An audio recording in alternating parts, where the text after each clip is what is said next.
Hello there. I'm Sean B.W. Parker. I'm the editor of False Allegations Watch, which is a division of Empowering the Innocent, which is affiliated with the University of Bristol. Empowering the Innocent was started around 2020 by Dr. Michael Naughton, who is the UK's the leading expert on miscarriages of justice, considered by many to be so, has written extensively for years and had some changes in the law and had some success in the world of appeals and things like this, and has written extensively about characters such as Mr. Clive Freeman, the longest serving prisoner maintaining innocence in Britain, Jeremy Bamber. Controversially, of course, the country knows that, but the extent to the depths of these cases is what sets Dr. Naughton apart from lots of others in his field of actually getting to the heart of something past the headlines, which is a challenge to many in the justice reform world. Mr. Robin Garbutt is another case. All of these people are featured on his on the Empowering the Innocent website on CCRC Watch, which was formed before False Allegations Watch, which is my side. CCRC Watch is edited by Bill Robertson, who's a fantastic writer on these miscarriages of justice as well. And his approach is far more forensic than mine, for example, or than lots of other writers, in, again, getting to the heart of what's gone on, not about what people have said about the case.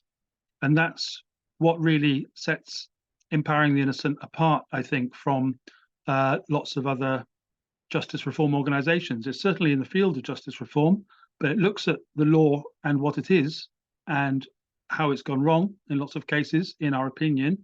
And that opinion is not based on nothing. It's based on many things. It's based on a good degree of passion. There is an element of right and wrong in it, of course, but people are under the impression that the law is about right and wrong, when the reality of it in Britain and probably around the world is about due process and process, dear boy. So people get infuriated by, why didn't they look at this evidence? How can this man possibly be in jail? How could this have happened? Well, it's because some sort of process wasn't followed. As was seen recently in the case of Andy Malkinson, in prison for 17 years, 10 over what he should have done, even if he was guilty. And the outrage is that Greater Manchester Police were sitting on hiding evidence since 2007, which exculpated him as it wasn't him, the DNA wasn't his, as he'd said all along.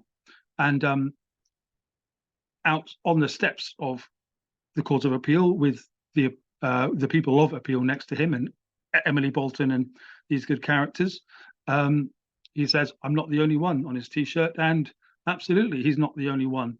And False Allegations Watch covers as many cases, compelling cases of this as we can, and the remit is to set the position of the claimant, of the person in question. We set their case because the media often won't set their case.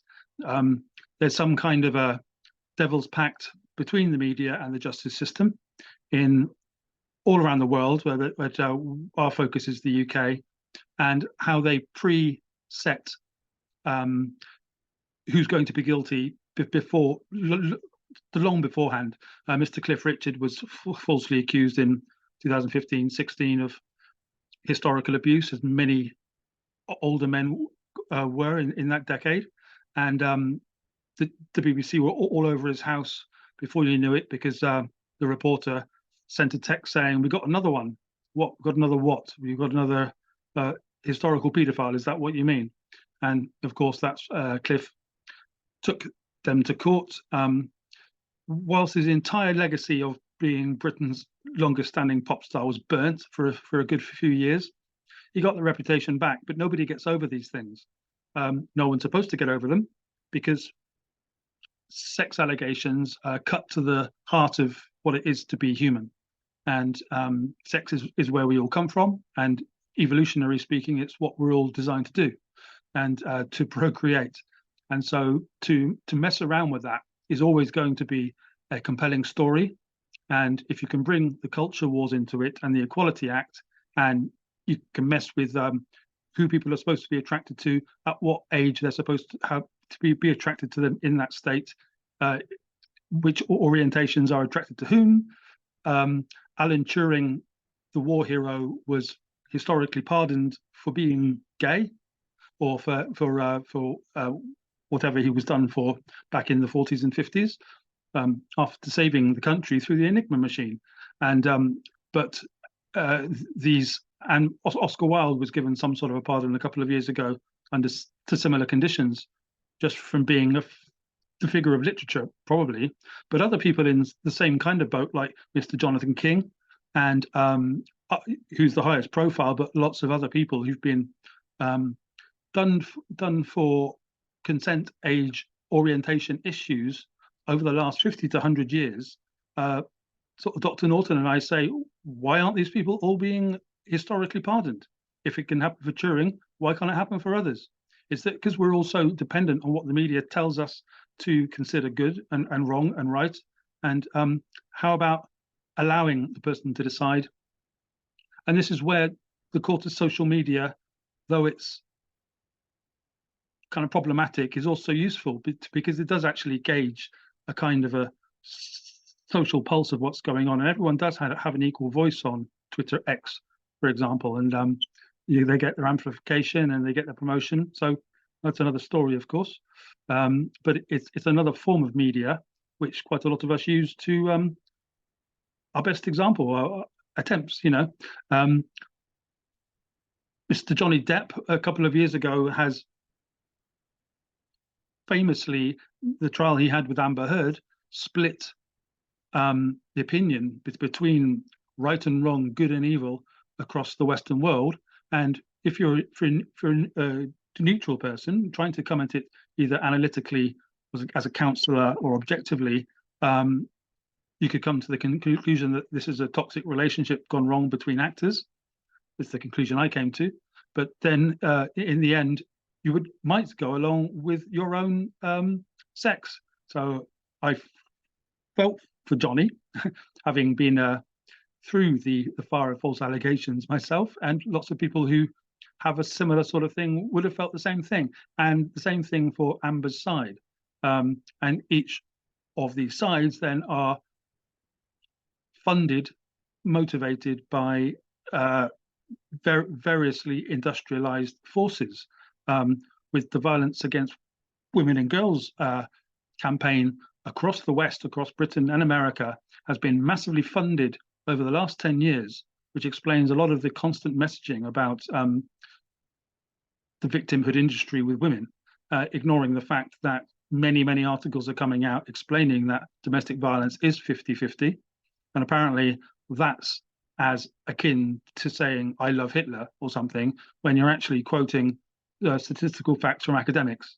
And of course, we're all very aware of how just having a stance on something, having an opinion on something, and trying to maintain a bit of factual objectivity can get you binned and cancelled and all the rest of it in the fire of public media, social media. And but it all goes to the algorithm, and the algorithm is amoral. So whether the story is good or bad, the algorithm's going to bubble away. And if you want to get a bigger name, you're going to get a bigger name anyway. This is a policy enacted presumably by Charlotte Proudman, Dr. Charlotte Proudman of Goldsmiths Chambers, Cambridge and Keele University educated, who's very much a celebrity feminist, as she'll call herself, and but is aware of what her posts can regularly appear like misandric, sexist messaging. But at the same time, she is steeped in Vogue, violence against women and girls mythology, as is the London Victims Commissioner Claire Waxman, as is the UN Women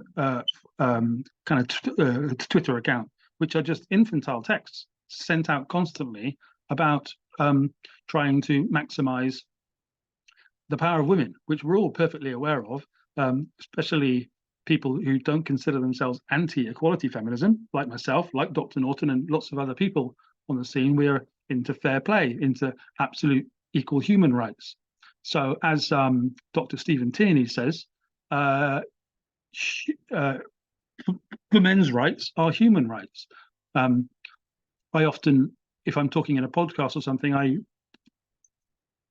preface things by saying, I'm not a men's rights activist, but I'm into equal human rights. And perhaps I shouldn't do that. There's nothing wrong with men's rights, is there? It's about equal rights. However, the power feminists, not the equality feminists, but the power political feminists, have binned the men's rights movement, including controversial characters like Andrew Tate and non-controversial characters like Jordan Peterson. But what divides these people is the narrative, and they are speaking an unacceptable narrative. As unacceptable as apparently the behaviour of Kevin Spacey as an actor of the years, who was cleared just a few weeks ago here in 2023 in Britain, and was cleared the last year in America of let's call it homosexual abuse of younger people, and a sexual assault against 4 men, and over in the US too, but cleared both times, with the jury clearly deciding that whatever Mr. Spacey had done didn't pass the threshold of sexual assault. And what was notable about this case, apart from his undoubted skills as an actor, he's a hero to a generation, is the fact that he stood up in court and said, yes, I did reach out in times I was lonely. Well, welcome to life. Astounding honesty for a change in the dock. And his lawyer said very much the same thing. It's not illegal to have sex. It's not illegal to be promiscuous. It's not illegal to be many of these things, but we're made to think it is. And there's a fear that we're increasingly getting to a stage where anything that is not heterosexual, the missionary sex between people who've known each other for more than 10 years might be seen as rape. And that is the terrifying place that the constant hammer messaging of 30 years of gender studies, let's not beat around the bush, infiltrating the media, which is not run by equality feminists, it's run by people who are into power. And that's the feminists themselves and the male feminists who support them, who are increasingly kind of growing in number for whatever their motivations, which I'm sure are many. And it's not that that a man can't feel feminism. Of course they can, because people want fair play. But it must be acknowledged that the Equality Act has ensured equality in the West. If the power feminists want to change things, they're going to need to go to China and the Islamic world and work on there if you really want to make a change, because that's a whole other story, where in this country, even people like Jeremy Vine are saying there's a problem with the messaging against men. It's beyond, we are, as men, becoming the last part of white heteronormative men, if you want, but men in general are becoming the last group that you're allowed to demonize. It's not are becoming, have become. There's a lot of the men's rights activists, the proper men's rights activists, guys who are much more dyed in the wool than me, will point out that everything I'm saying here is an old story.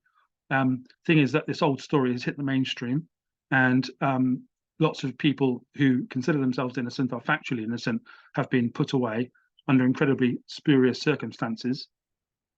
Mr. John Lee Osborne was sent away in 2018 for 18 to 23 years for what appears to have been a sex game gone wrong with his ex. He was third-party reported by someone who didn't like him, by his ex's friend, for pretending to be someone else in order to continue to have sex with his ex. That's a rough kind of frame about a much more complex situation. But there's no violence involved here. There was no force. There's nothing like a conventional rape situation, but it was treated as a category A rape. So, and he gets 18 years for this in a hardcore place, confused as hell. At the time it was all going off, he didn't tell his mum, because you can be embarrassed in this situation and not know how that will help. And you're imagining that it's going to be okay anyway, because there's no evidence. This is all going to go away. And so he understood that was his position then. Before you know it, you're inside and having to try to claw your way through the appeal process, and which is a maddeningly due process thing.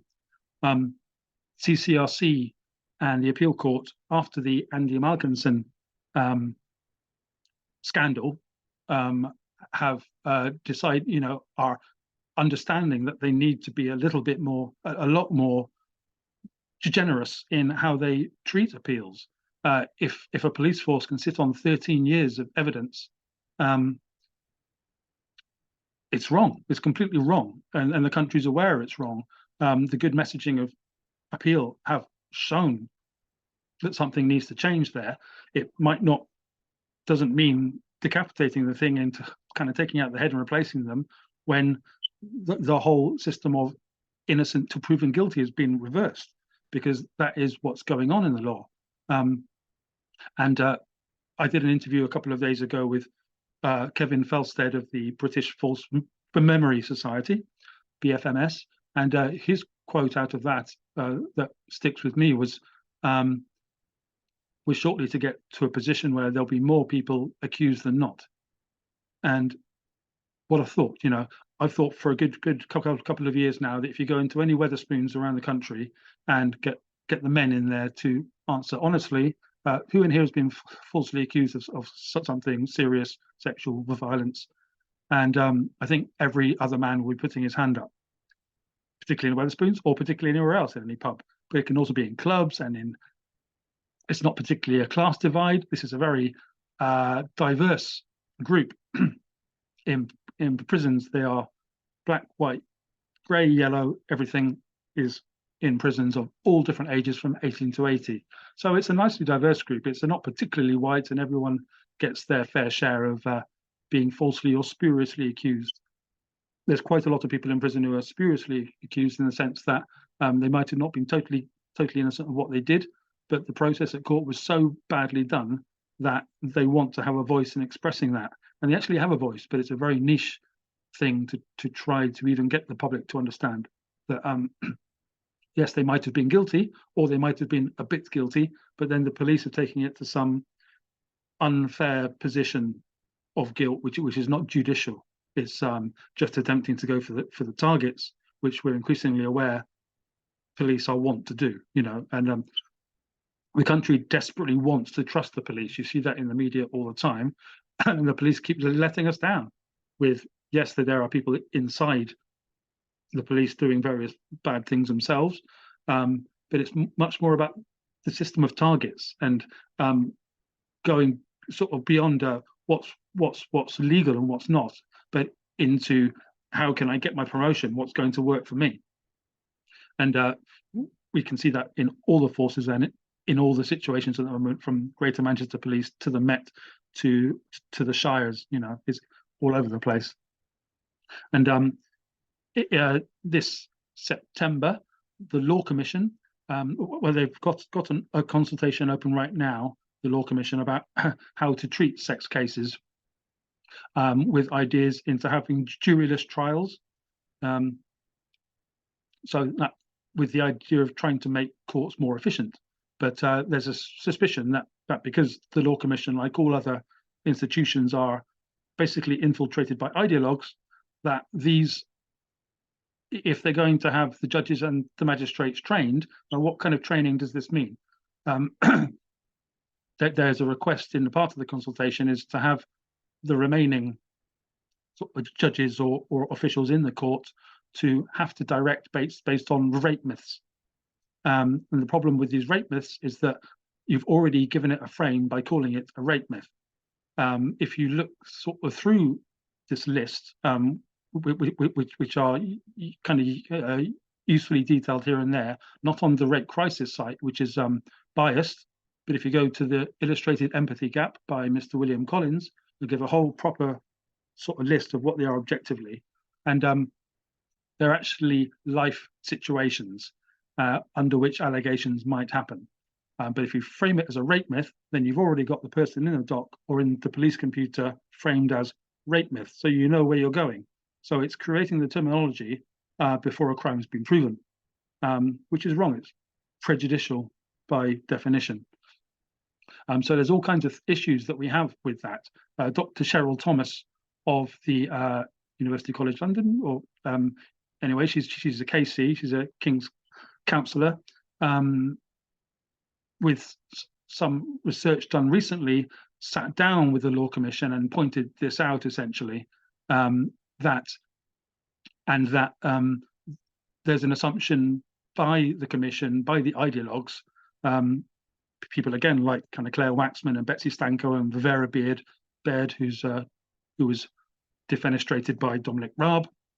It's all the politics of it, but these people were saying that that the rapists had to stand in order to increase the convictions, and it kind of feeds into an earlier ideology spinning out of the 70s and 80s by old ex-intellectuals, but older figures like Andrea Dworkin and people like this, which is all the men are rapists, on the theoretical idea that just the power dynamic that exists between a man and a woman means that there's always a position of power going on. It doesn't take into romance or spiritual connection or the softness of life or procreation, none of this. They're implanting these feminist gender study theories, which are very interesting, very valuable, and intellectually valid. There's no problem with having these theories, but then spannering them into law in order that a section of society, in this case being men, are going to be demonized in order to assert more power. It's pretty hard to put that into a Sun headline story. And so they don't bother. And there's lots of people in charge of the media now who agree with all this stuff. Keir Starmer is one of the country's most strident feminists. There's not much evidence that that's the case for Rishi Sunak. Certainly wasn't for Boris Johnson. But it's beyond party political colours, because gender studies has been rampant for 30 years without being questioned, without being called out by the mainstream, just by people on the marginal groups. And False Allegations Watch isn't about trying to bring down feminism. As I've said, it's not isms that's the problem. It's politicized interpretations of the law will turn into an unmandated legal system, which unmandated means we haven't chosen it. It hasn't been democratically done. It's been done by stealth. And that is a system that was perfected by Tony Blair. And 25 years later, here we are with other people inside that doing the same kind of gerrymandering of process in order to get results that way, ends justifying the means. And if that ends means 15,000 men in prison at any given time for maintaining some degree of innocence, which is a statistic gleaned from Safari, the Supporting All Falsely Accused Reference Information people, and 1,400 people a year, roughly, for wrongly convicted of any kind of crime, which is a stat from Max Hill, the Director of Public Prosecutions, who's going to be resigning, going on to he's coming to the end of his term this November. This is a statistic he actually quoted in a newspaper article a couple of years ago, quoted by Fact, which is the magazine of faction, the falsely accused carers and teachers. So all these things I'm telling you now are not all they're not conspiracy theories or anything else like that. They are all sourced bits and bobs. There's nothing in here against anybody. It's trying to explain what we do and what counter discourse means, which is a very key concept of Dr. Michael Naughton's, or come up with it, but it's a thing that he uses very compellingly. And you have to be, as you know, as anybody who uses Facebook or Twitter knows, you need to be strong as an ox to not be pulled down a binary one way or another. And it's the most difficult thing is to stay neutral and stay objective. And False Allegations Watch does its very best to do that. Everything in Empowering the Innocents does, because the last thing we want to do is re-victimize anybody. It's not about being that, but the questions we ask is, what is a victim? then, because is that Andy Malkinson? I'd say he's a victim here. He spent 17 years in prison. Is Mr. Jonathan King a victim? He's got a series called A Victim Bites Back. It's very compelling stuff. But being a man, as we are men, we actually don't like the victim tag. Not that women do like it, it's just that it can be used, and they've been encouraged as a sex to use that and to use it for leverage. A man has a great difficulty doing this, and whatever people say about men should be more in touch with their emotions, for right or wrong, men have their own emotions, and they're often quite okay within them. What they don't need is to constantly be kind of worked against just for being themselves, when there's actually nothing bad about it. I and my friend next to me are not responsible for slavery. I'm not aware of any patriarchy or any privilege. I certainly haven't won anything from privilege, except for being a 6 foot tall kind of white person in Turkey for a couple of years, helped you become an English teacher. But I'm not sure that could be something to do with having all right English when it works as well. Anyway, I'm going slightly off it. The final thing here is that apart from the Law Commission trying to having their consultation about sex law reform, there is that the Criminal Law Reform Network now, CLRNN, have a proposal for deceit sex, which they've brought out recently. And okay, so that could mean that if you're in a pub and you pick someone up and you go to bed with them and you think they're a barrister, but the next morning they say they're a bricklayer, well, you can have them taken to court for rape because they were deceiving you. It could work in the trans situation as well, if you weren't aware that the person's trans. So there are all kinds of ways in which this can be used, but just imagine opening up deceit sex to the realities of what that will be, especially if the compensation of up to 28,000, depending on your mental health state, remains, how that can be used and the reasons that it would be used. Dr. Naughton's written some very interesting articles on the reasons that people do false allegations. And when, if a person says, I was raped, the question needs to increasingly be, well, what do you mean by rape? Because the terms rape and sexual assault, stalking, all kinds of other things are being bundled into the VORG bucket in order to increase statistics going up from 15,000 about 10 years ago, 10, 12 years ago, zooming up to 65,000 in 2016-18, time of Me Too. So the Title IX sort of changes in America, which are about kind of college campus rapes, was basically imported over here. The academics were imported too, many from Canada as well, and from Stanford and places like this, in order to educate stupid English girls into how they can now be empowered by making allegations. So that worked well, to whatever degree it did.